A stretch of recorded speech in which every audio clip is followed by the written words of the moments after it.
నమస్కారం. నేను సునీత లక్కంరాజు. చంద్రబాబు నాయుడు గారు ఒకలొక్కడు ఉపన్యాసాల్లో మాట్లాడుతూ ఆంధ్రప్రదేశ్లో అభివృద్ధి జరగలేదు, అభివృద్ధి జరగాలి అంటే చంద్రబాబు నాయుడే రావాలంట, జాబులు రావాలంటే బాబే రావాలంట అని చెప్పి ఓకదంపుడు ఉపన్యాసాలు చెప్తానే ఉన్నారు.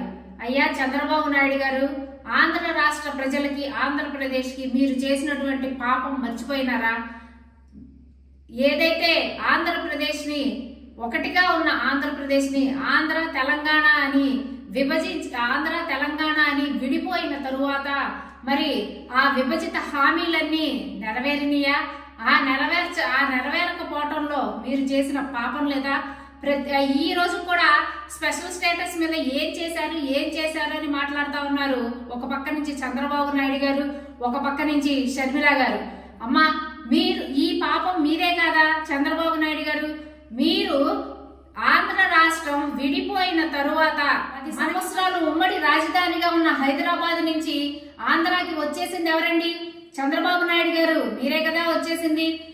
తరువాత విభజన చట్టంలో ఉన్న హామీలన్నీ అమలు కావాలి అని అంటే కేంద్రం దగ్గర నుంచి స్పెషల్ స్టేటస్ ని పొందవలసి ఉన్న తరుణంలో మీరు ఏం చెప్పారు? స్పెషల్ స్టేటస్ కాదు, స్పెషల్ ప్యాకేజీ ముద్దు అని చెప్పి సాక్షిగా ఆమోదింపచేసి లేఖలు రాసి కేంద్రానికి ఇచ్చింది మీరు కాదా? మరి స్పెషల్ స్టేటస్ ఆ రోజు వద్దు అని ప్యాకేజీ కోసం వెంపర్లాడింది మీరు కాదా? అదే స్పెషల్ స్టేటస్ మీదే ఆ రోజు నిలబడి ఉన్నట్లయితే మనకి ఆంధ్రప్రదేశ్ కి స్పెషల్ స్టేటస్ వచ్చినట్టయితే మరి మనకి ఎన్ని పరిశ్రమలు వచ్చాయండి? స్పెషల్ స్టేటస్ వల్ల వచ్చే రాయితీలన్నీ కూడా ఈ రోజు రాకుండా పోయినాయి కదా. మరి స్పెషల్ స్టేటస్ ఉంటే కేంద్రం ఇచ్చే బడ్జెట్ లో 30% అనేది ఈ స్పెషల్ స్టేటస్ ఉన్న రాష్ట్రాలకే నిధులు కేటాయిస్తుంది అనేది వాస్తవం కాదా? అవన్నీ కూడా ఆంధ్రప్రదేశ్ కి రాకుండా పోవటానికి మీరు కారణం కాదా? విభజిత హామీలలో కూడా మరి కేంద్రం మనకు చేసిన హామీల సంగతి ఆ రోజు మీరు ఎందుకు పట్టించుకోలేదు? మరి ఆ విభజిత హామీలలో ఉన్నటువంటి విశాఖ స్టీల్ ప్లాంట్ గురించి కానీ, పోలవరం గురించి కానీ మీరు ఎందుకు గట్టి ప్రయత్నాలు అనేవి ఎందుకు చెయ్యలేదు మీరు ముఖ్యమంత్రిగా ఉన్నప్పుడు? మరి మనకి పరిశ్రమల మీద రాయితీలు వచ్చినట్టయితే మరి పరిశ్రమలు ఎంతో మంది మనకు వచ్చేవాళ్ళు, ఆ తర్వాత ఉద్యోగాలు వచ్చాయి, దాని ద్వారా అభివృద్ధి జరిగేది. అయినప్పటికీ కూడా మీరు మీ స్వార్థ ప్రయోజనాల కోసం కాకుండా ఆంధ్ర రాష్ట్ర ప్రయోజనాల కోసం పనిచేసినట్లయితే మనకి మరి ఆ రోజునే స్పెషల్ స్టేటస్ కోసం ప్రయత్నం చేసినట్లయితే మరి ఈ రోజు ఆంధ్రప్రదేశ్ అభివృద్ధిలో ఉన్నతంగా ఉండేది. మరి ఒక పక్కన చూసినట్టయితే పవన్ కళ్యాణ్ గారు వెంటనే ఆంధ్ర రాష్ట్ర విభజిత ఆంధ్రప్రదేశ్ వచ్చిన తరువాత 6 నెలల్లోపే మరి బీజేపీతో పొత్తు పెట్టుకున్నారు. మరి బీజేపీని మెడలు వంచి ప్రత్యేక స్టేటస్ కోసం పాటుపడతానని చెప్పినటువంటి ఆయన మరి ఎందుకు 6 నెలల్లోనే బీజేపీతో పొత్తు పెట్టుకున్నారు? ఎందుకు మోదీ గారిని ప్రశ్నించలేకపోయినారు? చంద్రబాబు నాయుడు గారు ఎందుకు ప్రశ్నించలేకపోయినారు? ఎందుకు పరిశ్రమలు తీసుకురాలేకపోయినారు? అభివృద్ధి జరగలేదు అని చెప్పటానికి మీరు మీ పాపమే దానికి కారణం. పరిశ్రమలు రాకపోవటానికి, మనకి స్పెషల్ స్టేటస్ రాకపోవటానికి కారణం చంద్రబాబు నాయుడు గారే. ఒక పక్కన షర్మిల గారు కాంగ్రెస్ నుంచి స్పెషల్ స్టేటస్ కోసం ఏం చేశారు అని అంటున్నారు. మరి మీకు ఈ 10 సంవత్సరాల తర్వాత ఈ రోజు గుర్తొచ్చింది ఆ షర్మిల గారు స్పెషల్ స్టేటస్ గురించి? అది కూడా మీరు కాంగ్రెస్ అధ్యక్షురాలు అయిన తర్వాత.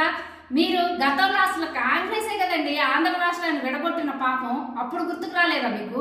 ఇవన్నీ కూడా వీళ్ళందరూ కూడా ఒక పక్కన పవన్ కళ్యాణ్ గారు, ఒక పక్కన చంద్రబాబు నాయుడు గారు బీజేపీతో పొత్తుల కోసం ఉర్రు తొలగుతా ఉంటే మరి బీజేపీ ఆంధ్ర రాష్ట్రానికి అన్యాయం చేసినప్పుడు వారితో మాట్లాడకుండా వారితో ఈ రోజు పొత్తులు పెట్టుకొని మరి తర్వాత ఆ పొత్తుల ద్వారా వాళ్ళు విజయాన్ని సాధించి ముఖ్యమంత్రి అవ్వాలని చూస్తున్నారు. కానీ ఆంధ్ర రాష్ట్రానికి ప్రజలకు ఏ మేలు చెయ్యాలా అని ఆలోచించట్లేదు. ఉద్యోగాలు లేవు అని చెప్తా ఉన్నారు.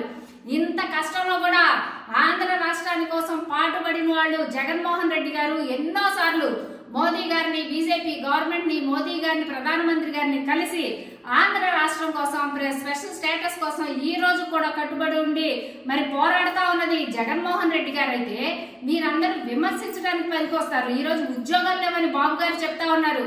మరి ప్రభుత్వ ఉద్యోగాలు 2,20,000 చిల్లర ప్రభుత్వ ఉద్యోగాలు వచ్చినాయి. ప్రభుత్వ ప్రైవేట్ ఉద్యోగాలు కలిపి మొత్తం 16 లక్షల ఉద్యోగాలు ఈ రోజు కూడా రావడం అనేది జరిగింది. ఇవన్నిటినీ కూడా మీరు చూడకోకుండా ఎంతసేపు నిందలు వేసే ధోరణితో ఉంటున్నారు. కానీ ప్రజలు ఇవన్నీ గమనిస్తున్నారు. విభజిత ఆంధ్రప్రదేశ్ కి స్పెషల్ స్టేటస్ రాకపోవటానికి కానీ అభివృద్ధిలో ముందుకు దూసుకొని వెళ్ళలేకపోవటానికి కానీ కారణం ఏదైనా ఉంది అంటే అది చంద్రబాబు నాయుడు గారే.